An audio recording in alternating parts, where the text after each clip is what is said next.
네, 제가 지난 2주간 한국에 출장을 잘 마쳤습니다. 기도해 주신 여러분들 덕분에 모든 일들을 잘 마치고 건강하게 돌아왔는데, 제가 돌아오면서 여러 가지 피곤이 쌓이고 이렇게 해서 그런지 몰라도 제 입술에 이렇게 상처가 많이 생겼습니다. 그래서 말을 하려고 하면 가뜩이나 요즘 말이 잘 새기를 하는데 발음이 자꾸 막 새고 이래서 신경이 많이 쓰입니다. 말이 가끔 가다가 좀 버벅대는 일이 있더라도 아파서 그런 줄 아시고 상처가 있어서 그런 줄 아시고 잘 이해해 주시기 바랍니다. 아무튼 출장 기간 동안에 다시 한번 큰 위로를 받고 또 은혜를 체험하고, 그리고 또 새해 걸맞는 새로운 도전을 체험했던 그런 일정이었습니다. 우리 조국 한국 사람들은 정말 특별한 사람들입니다.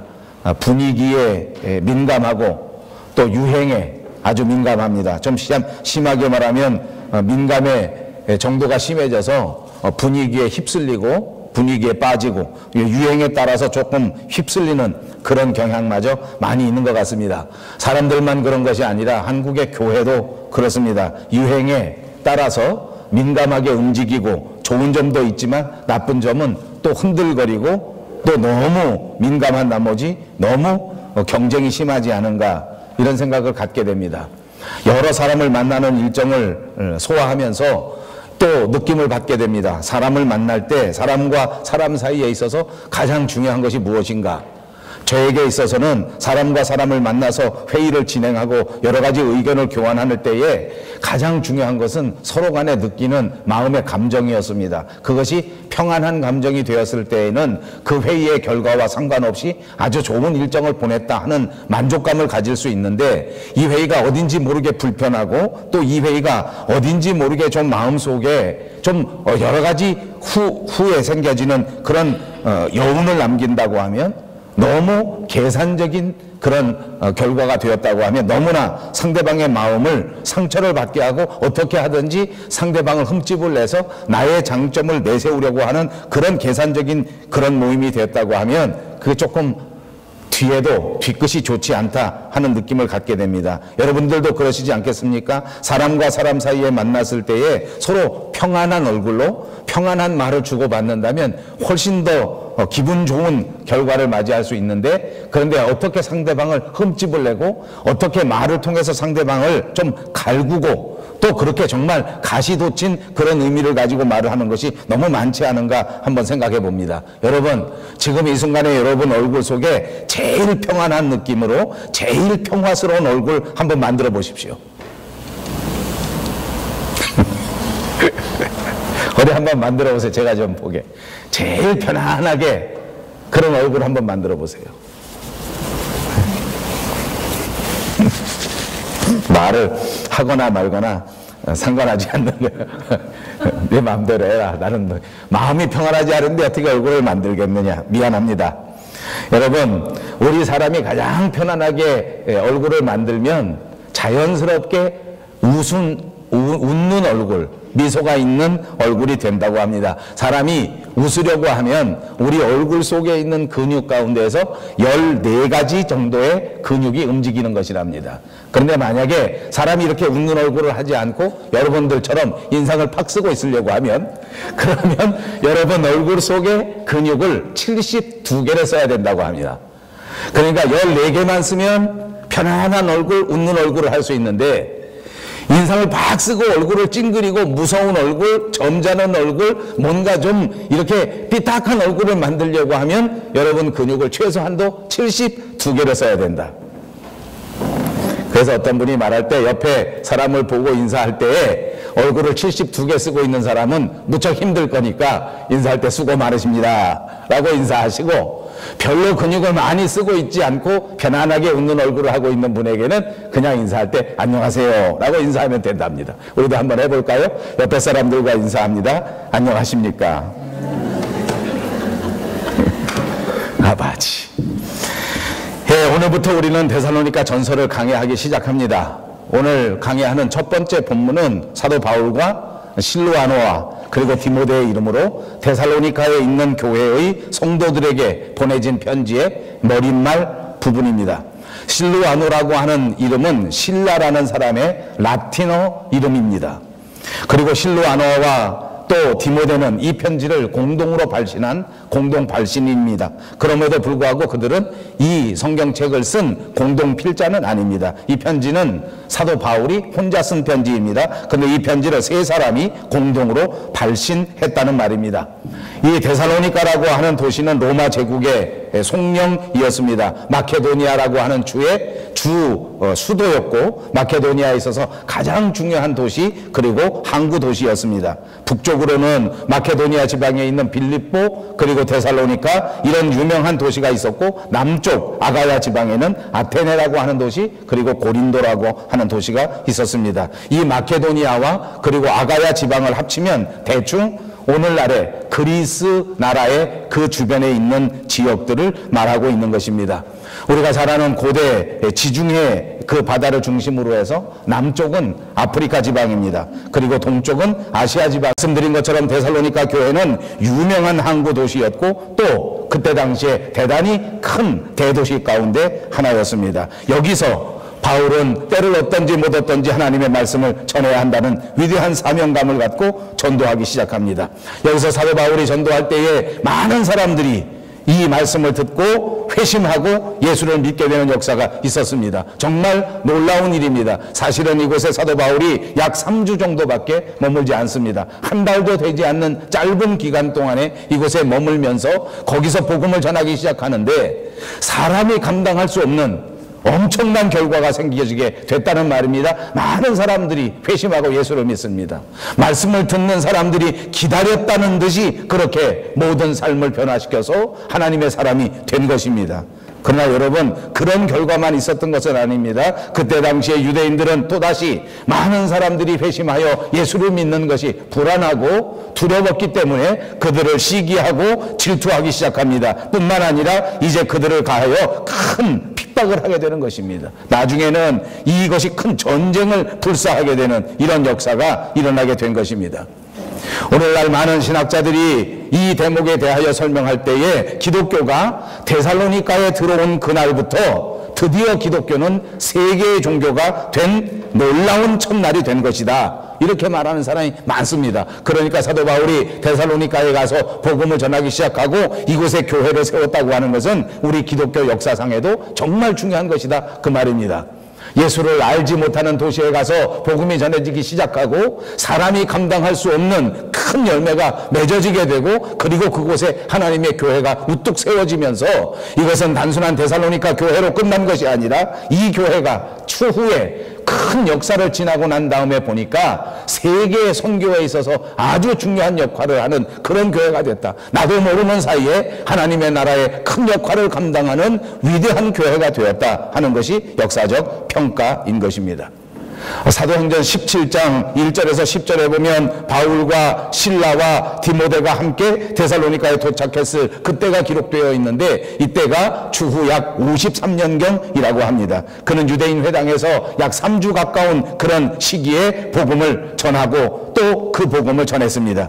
그 복음을 전한 중심의 내용이야말로 그리스도가 해를 받고 죽은 자 가운데서 다시 사신 십자가의 사건, 그리고 부활의 사건 그 자체였습니다. 예수님의 십자가를 전하고 예수님의 부활을 전했다는 것입니다. 아무도 이해할 수 없는 이야기였습니다. 어느 누구도 동의해주기 어려운 사건이었습니다. 예수님이 십자가를 진 사건, 예수님이 죽은 자 가운데서 다시 살아나신 사건을 상식적으로 받아들일 수 있는 사람이 하나도 없었습니다. 어느 누구도 이해할 수 없는 이 복음의 내용을 가지고 회당에서 증거했습니다. 불과 3주밖에 안 되지만 이 짧은 시간에 그는 복음을 전했고 십자가를 전했습니다. 그리고 평안한 상태에서 전한 것이 아닙니다. 상식적으로 이해를 받을 수 없고 상식적으로 말이 통하지 않는 것도 큰 어려움이었지만 그것만이 아니었단 말입니다. 사실은 이 데살로니가 지역에 있는 모든 유대인들이 복음 전하는 것을 마땅치 않게 생각했습니다. 그냥 가만히 있어서 불만스러운 형편뿐만 아니라 그를 적극적으로 핍박하는 그런 환경이었다는 말입니다. 예수 믿는 것, 예수 전하는 것 때문에 그들은 방해를 받을 수밖에 없었고, 예수님을 전하는 이 사건 때문에 결국 그들은 3주 만에 철수해서 도망갈 수밖에 없었던 그런 환난과 핍박 속에서 이루어졌던 전도였다는 것을 잊지 마십시오. 유대인들은 사도 바울을 핍박합니다. 또 데살로니가에서 예수 믿기로 시작한 교인들도 여지없이 핍박했습니다. 그러나 여러분, 처음 예수를 믿고 복음을 받아들인 이 데살로니가 교인들을 보십시오. 이 신자들은 환난 중에서도 결코 이 핍박 가운데에서도 결단코 흔들리지 않았습니다. 동요를 받지 않았습니다. 복음을 받은 그 순간부터 흔들리지 않고 예수님의 편에 서 있었습니다. 오히려 믿음이 더 뜨거워지고, 오히려 믿는 사람들끼리의 사랑이 더 뜨거워지고 더 돈독해져 그렇게 교회를 세워나가기 시작했다는 말입니다. 이것 때문에 이 동네 데살로니가 근처에 온 아가야에 있는 동네까지 믿음의 소문이 퍼져나가게 되고 사랑의 소문이 퍼져나가게 되고 데살로니가 교인들이 가졌던 그 엄청난 소망의 소문들이 온 동네반네 퍼져나가게 됐다고 기록되고 있습니다. 좋은 일만 있었던 것은 아닙니다. 반면에 근심거리도 있었습니다. 그것은 이 교회가 처음 시작된 교회였기 때문에 복음은 받아들여서 믿음의 뜨거움, 사랑의 아름다움, 그리고 소망을 향한 굳센 믿음도 분명히 있었는데, 그런가 하면 근심거리는 아직까지도 이방인의 습성을 버리지 못한 것입니다. 아직까지도 세상에 살던 그런 부도덕하고 비윤리적인 행위의 모습들을 다 깨끗하게 해결하지 못했습니다. 그런가 하면 데살로니가 교회의 초창기의 가장 큰 문제는 재림 신앙으로 인하여 벌어진 일입니다. 예수님이 다시 오실 것이라고 하는 것을 너무나 사모한 나머지 세상 일에 등한히 하게 되었습니다. 가정생활도 등한히 하고 사회생활도 게으른 모습을 보였습니다. 이것이 큰 문제 가운데 하나였습니다. 이런 데살로니가 교회를 향해서 주후 52년경 고린도에서 사도 바울은 그야말로 큰 영감의 편지를 쓰게 된 것입니다. 이렇게 쓰여진 편지가 데살로니가 전서 그리고 데살로니가 후서 두 통입니다. 이 편지가 왜 두 통이 되었는지는 아주 명확한 해설이 없습니다. 왜 이렇게 두 권이 됐는지 내용도 서로 평이하고 그 기록된 시기도 서로 비슷한데, 그런데도 불구하고 이 편지는 두 개로 나뉘어져 있습니다. 처음 편지는 예수님의 재림에 대한 각성을 촉구하는 내용입니다. 두 번째 편지는 이 예수님의 재림이 있을 그때에 어떤 징조, 무슨 징조가 있을 것인가 하는 것을 가르쳐 주시는 내용입니다. 그러므로 이 데살로니가 전후서에 초점이 있다고 하면 그것은 예수님의 재림을 대하여 균형을 갖고 준비하면서 살아야 한다 하는 것이 초점이요 테마라고 말할 수 있을 것입니다.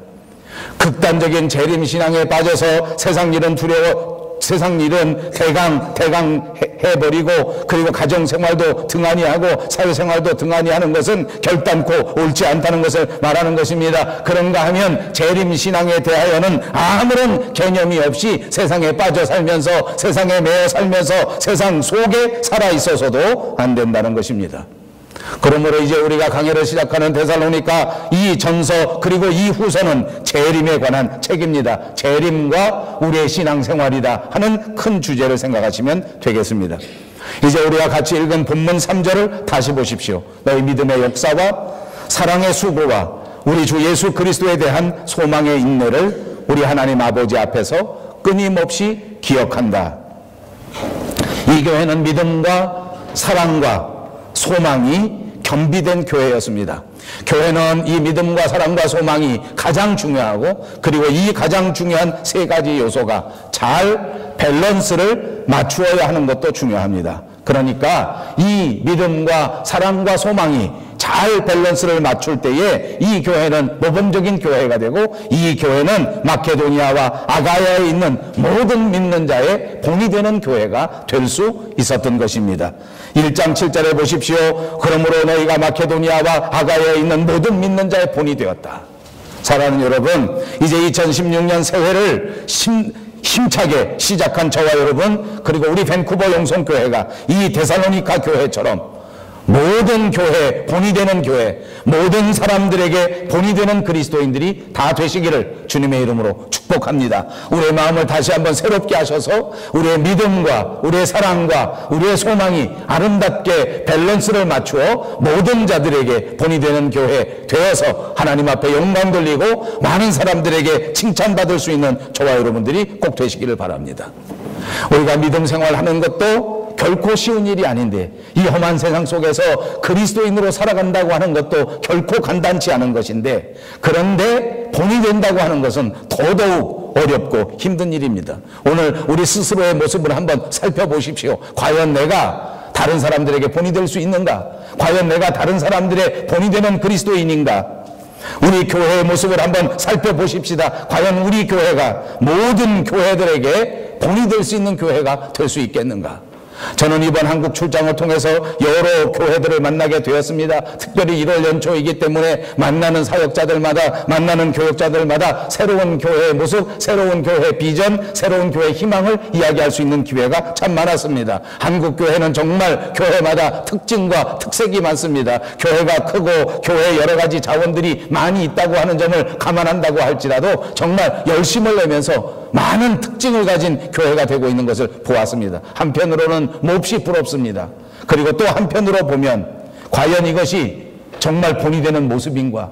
과연 이것이 정말 모든 교회인들에게 모범된 그런 교회 모습인가 하는 것도 생각할 수밖에 없었습니다. 자, 여러분, 오늘은 2016년 저와 여러분이 다시 한번 여러 가지 특징과 특색과 바라보는 목적이 다를 수 있지만 우리 스스로의 모습을 돌아보면서 우리가 어떻게 본이 될 수 있겠는가? 어떤 것이 과연 그리스도인으로서 정말 본이 되는 모습인가? 어떤 교회가 정말 그리스도 안에서 본이 되는 교회인가? 다시 한번 생각해 볼 수 있기를 바랍니다. 본이 될 수 있는 교회의 첫 번째 특징은 성경 중심입니다.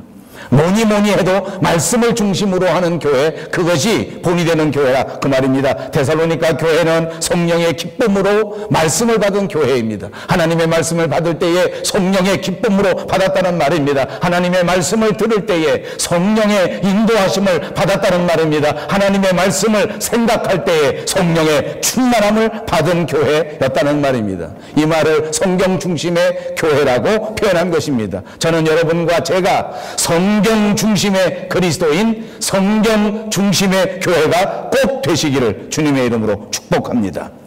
본이 되는 교회의 가장 중요한 특징을 성경을 기준으로 삼아서 모든 것을 생각할 때에, 모든 것을 계획할 때에, 모든 일을 결정할 때에 성경을 중심으로 결정하는 것, 이것이 가장 중요하다는 것입니다. 그래야 성경 중심의 교회입니다.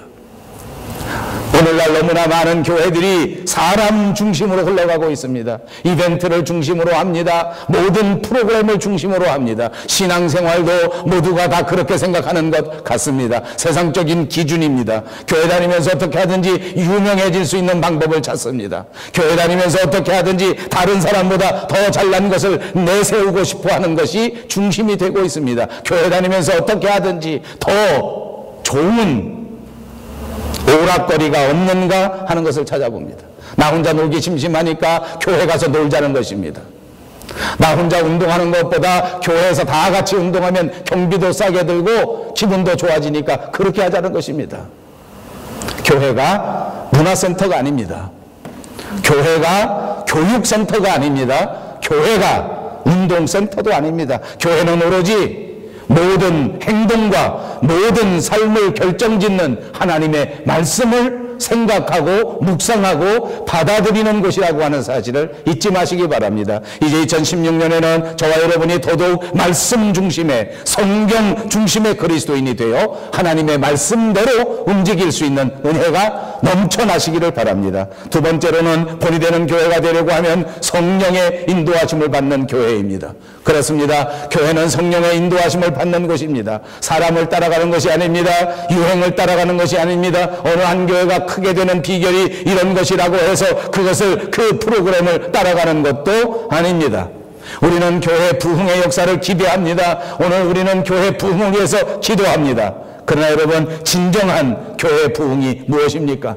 교회 부흥이라고 하는 것은 바로 교회에 속한 저와 여러분, 그리고 우리 자신이 하나님의 교회라고 생각할 때에 성령 하나님의 역사하심을 받아들이는 것, 그것이 교회 부흥입니다. 숫자보다 더 귀한 것은 우리 한 사람 한 사람이 하나님 앞에, 성령님 앞에 우리의 자신의 삶을 내어드리고 그분의 리더십으로 삶을 살겠다고 결정하는 것, 그것이 부흥인 줄로 믿습니다. 그러므로 진정한 부흥이 일어나면 성령 하나님께서 우리 한 사람 한 사람을 이끌어가는 것입니다. 성령 하나님께서 우리 한 사람 한 사람의 삶에 들어와 주셔서 주인 되시고 다스려 주시는 역사가 벌어지는 줄로 믿습니다. 이 데살로니가 교회는 그랬습니다. 데살로니가 교회 자체를 성령께서 찾아와 주시고 성령께서 함께 해 주셔서 이 데살로니가 교회를 인도해 주시고 지도해 주시고 이끌어 가신 그분이 바로 성령 하나님이셨습니다. 본이 드는 교회의 세 번째 특징이 있다고 하면 그것은 사역의 목적을 이루는 것입니다. 데살로니가 교회는 우상을 버리고 하나님 앞에 돌아왔습니다. 지금까지 하나님을 알지 못했던, 지금까지 가지고 있었던 그 모든 우상과 그 모든 미신과 그 모든 것들을 다 버리고 하나님 앞으로 돌아왔단 말입니다. 그리고 살아계신 하나님을 섬기는 데에 열심을 다하였습니다. 사역을 위해서, 일을 위해서, 하나님의 일을 위하여, 살아계신 하나님의 역사를 위하여, 하나님의 교회의 일을 위하여 최선을 다했다고 말입니다. 이것이 본이 되는 교회의 모습입니다. 그렇습니다. 우리가 교회가 된 것은 무엇 때문입니까? 하나님께서 우리에게 맡겨주신 하나님의 사역, 이 위대한 일을 감당하기 위하여 이 땅에 존재한다고 하는 사실입니다. 믿음의 조상 아브라함이 갈대아 우르를 떠나서 하란 쪽으로 내려왔을 때에 사람들은 이 아브라함을 가리켜서 이방인이라고 불렀습니다. 그래서 히브리인이라고 하는 이름을 붙여주었습니다. 그때부터 이 사람들은 히브리인이 된 것입니다. 이 히브리인이라고 하는 사람의 뜻이 무엇입니까? 낯선 사람이라는 뜻입니다. 이방인이라는 뜻입니다. 저 강 건너편에서 온 사람이라고 하는 뜻입니다. 왜 그랬는지 아십니까? 이 아브라함은 우선 한눈에 보아도 우리 동네 사람이 아닙니다. 얼굴을 봐도 우리 동네 사람이 아닙니다. 결정적인 특징은 뭔지 압니까? 말씨가 다릅니다. 억양도 다르지요, 발음도 다르지요, 말 쓰는 것도 다르고 행동하는 것도 다르고, 아무튼 어딘지 모르게 이 사람은 분명히 우리와는 다른 사람이다. 그래서 히브리인이 된 것입니다. 이 하란 땅에 있어서 아브라함은 정상적인 사람이 아닙니다. 이상한 사람입니다. 낯선 사람입니다. 이방인이었습니다. 여러분, 그리스도인이 뭔지 압니까? 이 세상 사람들이 볼 때에는 어딘지 모르게 이상한 사람입니다. 쓰는 말투가 다릅니다. 쓰는 억양이 다릅니다. 하는 행동 반경이 다릅니다. 도저히 우리와는 같지 않은 사람, 그것이 바로 그리스도인이어야 한다는 말입니다. 우리는 강 건너서 온 사람입니다. 우리는 태생이 다릅니다. 우리는 쓰던 말투가 달랐던 사람입니다. 억지로 세상 말을 따라하기는 하지만 어딘지 모르게 그 억양이 나타나야 한다고 말이에요. 여러분의 소속은 어디입니까? 우리는 모두 하늘의 시민권을 가진 하늘나라 백성인 줄로 믿습니다. 하늘의 시민권을 가지고 세상에 왔는데 세상 사람들이 볼 때에는 우리가 히브리인입니다. 저 강 건너서 온 사람입니다. 우리 동네 사람이 아닙니다. 그러니까 세상 사람들과 좀 달라야 합니다. 제가 이번에 한국에 와보니까 우리 조국 한국에서 한국말을 쓰는데 저는 유난히 말이 통하지 않는 것을 얼마나 많이 체험했는지 모릅니다. 저하고는 말이 다 다릅니다. 다 다른 생각을 하고 다 다른 말을 합니다. 이번에는 회의를 많이 했는데 한 번도 좋은 결과를 맺지 못했습니다. 마음이 굉장히 무겁습니다. 그럼 서로 말이 다 달라요. 도저히 제가 이해할 수가 없어요. 그 사람들은 제게 계속해서 말합니다. 목사님이 말씀하시는 걸 이해할 수가 없습니다. 목사님 말대로 하면 한국에선 도저히 안 됩니다. 제가 말하는 조건을 충족하면 한국 사람 아무도 안 된다는 거예요. 더 저를 우울하게 한 것은 다 끝나고 왜 이렇게 안 되는가? 그들이 제 가까운 친구들이 또 제게 말하는 것입니다. 당신 생각을 바꿔야 돼. 교회도 그렇게 하면 안 돼. 그러면서 제게 여러 가지 충고를 해주는데 이번엔 꼭 제가 이해를 못하겠어요. 그 상황은 생각이 다르더라고요. 제가 그렇게 심각한 얘기하는 건 아니에요. 저는 심각합니다. 여러분 그렇게 생각할 필요 없어요. 저는 지금 이 얘기를 하는 것은 뭐냐?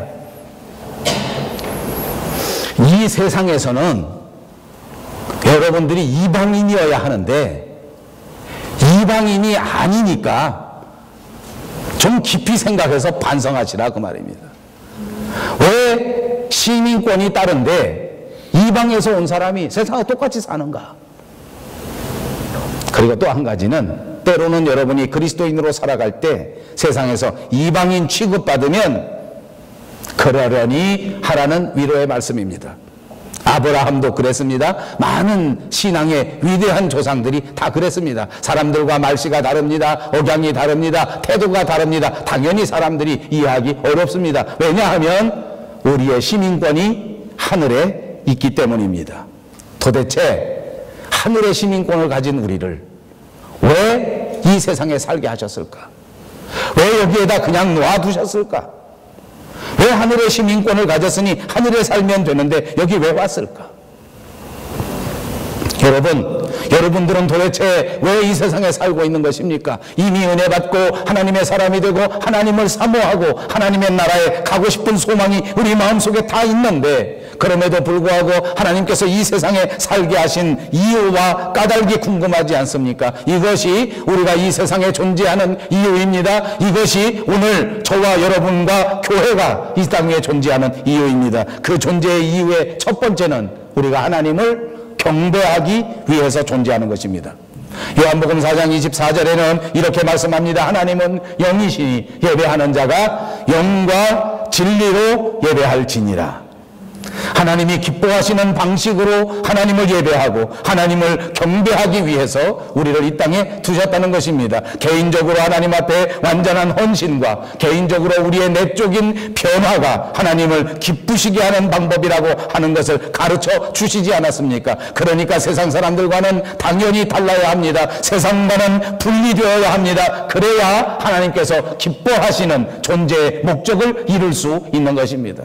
너무 세상을 따라가려고 하지 마십시오. 너무 세상적으로 생각하지 마십시오. 너무 세상 것을 부러워하지 마십시오. 어차피 세상 것을 가지고는 하나님을 경배할 수 없고 하나님을 기쁘시게 할 수 없고 하나님이 원하시는 방법이 아니라고 하는 것입니다. 우리는 열심히 전도합니다. 전도해서 그 사람들에게도 어떻게 말해야 합니까? 그 사람들이 하나님의 나라에 합당한 사람이 될 수 있도록 우리는 그 사람들에게 전도해야 됩니다. 어떻게 전도하는 것이 가장 중요한지 압니까? 삶의 본을 보이는 것입니다.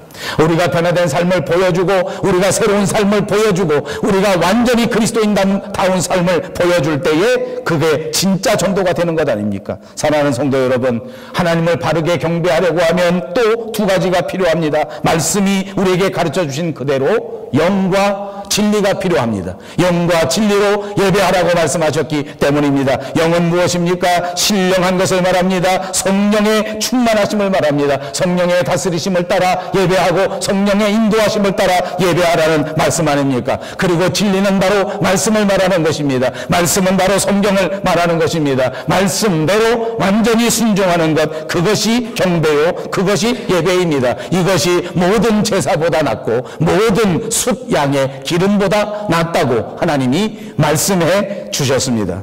그리고 두 번째, 교회의 존재의 목적이 있다면 그것은 증언의 목적입니다. 우리는 이 땅 위에 하나님을 경배하기 위해서 존재한다고 말씀드렸습니다. 우리는 이 땅 위에 살면서 이 세상의 습관, 이 세상의 가치관, 이런 것들을 하나씩 둘씩 제거하기 위해서 이 땅에 존재하는 것입니다. 그리고 이 세상에서 그 하나님 아버지의 크신 사랑을 증언하기 위해서 존재하는 것입니다. 증언은 무엇입니까? 증인이 말하는 것입니다. 증인은 무엇입니까? 자기가 개인적으로 체험한 것을 입증하는 사람들입니다.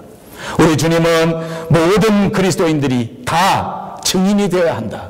모두가 다 그리스도를 체험하고 그리스도의 체험의 역사를 말할 수 있는 그런 증인이 되어야 한다. 사도행전 1장 8절에 오직 성령이 너에게 임하시면 너희가 권능을 받고 예루살렘과 온 유대와 사마리아와 땅끝까지 이르러 내 증인이 되리라 말씀해 주셨습니다. 체험한 것에 대하여만 증언할 수 있습니다.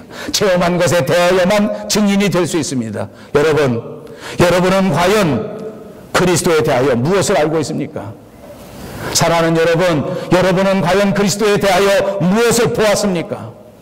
사랑하는 여러분들은 교회에 대하여 무엇을 느꼈습니까? 무엇을 과연 맛보았습니까? 여러분들이 개인적으로 경험한 것은 어디까지입니까? 분명히 생각하십시오. 분명히 정리하십시오. 주님은 여러분에게 말씀하십니다. 내 증인이 되라. 어떻게 증언할 것인지, 어떻게 이 사실을 알릴 것인지 반드시 깊이 생각하시고 깊이 묵상하시고 꼭 순종하는 여러분들이 되시기를 주님의 이름으로 축복합니다. 또 하나 마지막으로 강조합니다. 교회는 이 땅에서 존재하는 목적의 하나가 사역입니다. 다른 말로 하면 일하기 위해서 존재하는 것입니다. 여러분 착각하지 마십시오. 저와 여러분은 이 땅에 살면서 그리스도의 일을 하기 위하여 존재하는 것입니다. 교회의 일을 감당하기 위하여 존재하는 것입니다. 에베소 2장 10절에 우리는 그가 만드신 바라 그리스도 예수 안에서 선한 일을 위하여 지으심을 받은 자니 이 일은 하나님이 전에 예비하사 우리로 그 가운데서 행하게 하려 하심이라. 그렇습니다. 그리스도인들은 그 존재의 이유가 예수 안에서 선한 일을 행하는 것입니다. 예수 안에서 예수님이 계획해 놓은 아름다운 사역을 감당하는 것입니다. 하나님께서는 그리스도에게 성령의 기름을 부으셨고 능력을 주셨고 예수님께서는 여기저기 다니시면서 이 선한 일들을 감당하셨습니다. 사도행전 10장 38절에 보니까 하나님이 나사렛 예수에게 성령과 능력을 기름 붓듯 하셨음에 그가 두루 다니시며 선한 일을 행하시고 마귀에게 눌린 모든 사람들을 고치셨으니 이는 하나님이 함께 하셨습니다. 그 예수님께서 또 우리에게 말씀하십니다. 요한복음 20장 21절에 예수께서 또 이르시되 너희에게 평강이 있을지어다. 아버지께서 나를 보내신 것 같이 나도 너희를 보내노라. 우리는 모두가 다 예수님에게 보내심을 받은 자들입니다. 이제 예수님에게서 보내심을 받은 저와 여러분이 감당해야 할 선행은 무엇입니까? 이것은 단순히 구제하는 일, 단순히 남을 도와주는 일, 그런 것들을 의미하는 것은 아닙니다. 예수 그리스도께서 맡겨주신 좋은 일을 하는 것입니다. 예수 그리스도께서 감당하시다가 이 세상에 맡겨주신 주님이 남겨놓으신 일들을 감당하는 것입니다. 이것이 우리의 사명입니다. 여러분, 저와 여러분에게 만약 이러한 사명이 없었다면 우리는 이 세상에 존재할 이유가 없다는 말입니다. 이 말은 다시 말하면 우리에게 이 일을 맡겨주시지 않았으면 우리를 벌써 데리고 하나님의 나라에 가셨을 것이다, 그 말입니다. 할 일이 있기 때문에 맡겨주신 것입니다. 여러분이 잘 아시는 것처럼 저는 한국 방문에 시간을 쪼개서 제 어머니를 만날 수 있는 시간이 있었습니다. 한국 나이로는 96세가 되시고 이제 조금 있으면 서양 나이로 95세가 되시겠더라. 그저 만나는 시간 내내 제게 부탁하는 것이 기도를 더 빡세게 해서 빨리 죽게 해달라. 요즘 밤마다 팔다리가 아파서 못 견디겠다. 팔다리 아파 죽겠어. 빨리 죽게 해달라. 조금만 기다리셔. 팔다리 아프면 조금 있으면 죽겠네. 아파 죽겠으니까 빨리 죽게 해달라. 무슨 말인지 모르겠어요. 제가 위로합니다. 어머니, 아직도 어머니가 기도 많이 하셔야 되기 때문에 그런가 봐. 저도 모르겠어요. 어떻게 볼 때는, 놓고 올 때는 그래, 진짜 어머니 말처럼 빨리 돌아가셨으면 좋겠다. 너무 오래 사셔서 힘드시고 너무 힘드니까 아들만 보면 자꾸 죽겠다고 그런 걸 어떡하나. 나도 가서 새벽 기도라도 해드려야 되는 거 아닌가, 이런 생각이 조금은 들더라고요. 아버지, 여러분, 우리가 이 세상에 사는 것은 하나님이 우리에게 맡겨주신 사역이 있기 때문에 사는 것이다. 여러분, 이거 믿어집니까? 여러분, 이거 믿습니까? 한번 믿으시고 아멘 해보십시오. 아멘. 하나님이 사역을 맡겨주셔서 산다. 큰 소리로 한번 해보세요. 하나님이 사역을 맡겨주셔서 산다.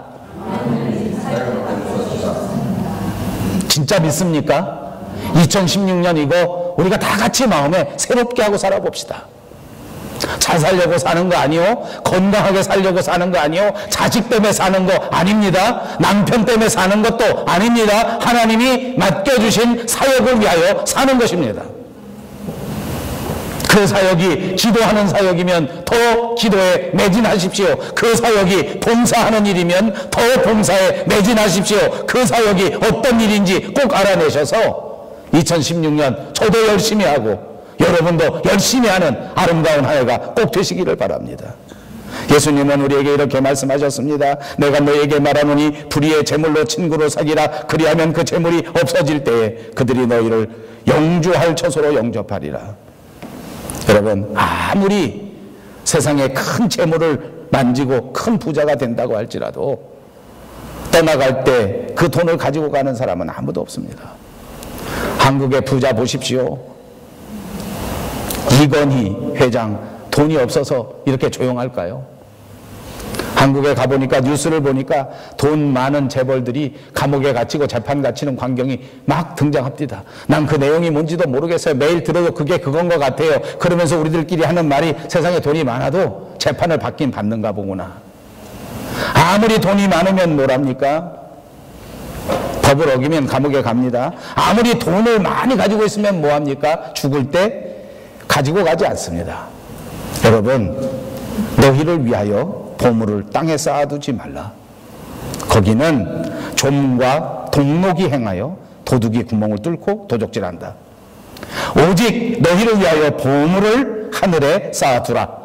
거기는 좀이나 동록이 해하지 못하며 도둑이 구멍을 뚫지도 못하고 도둑질도 못하느니라. 내 보물 있는 그곳에 내 마음도 있느니라. 그리스도인이 하나님을 경배하고 증인의 삶을 살고 또 하나님의 역사를 감당하는 그것은 너무나 중요한 사역입니다. 저는 우리들이 모두 그런 그리스도인이 되기를 바라고 우리 교회가 그런 교회가 되기를 바랍니다. 예수께서 제자들에게 이르시되 누구든지 나를 따라오려거든 자기를 부인하고 자기 십자가를 지고 나를 따를 것이니라. 우리가 만약 이런 교회가 되려고 하면, 우리가 만약 이런 그리스도인이 되라고 하면 용기를 내고 하나님 앞에 나가 대가를 치를 각오를 해야 합니다. 십자가를 지십시오. 그리고 그분을 따라가십시오. 그것이 우리 하나님이 바라시는 것입니다. 기꺼이 우리의 모든 삶을 내려놓고 주님을 따라갈 수 있는 저와 여러분 모두가 되시기를 주님의 이름으로 축복합니다.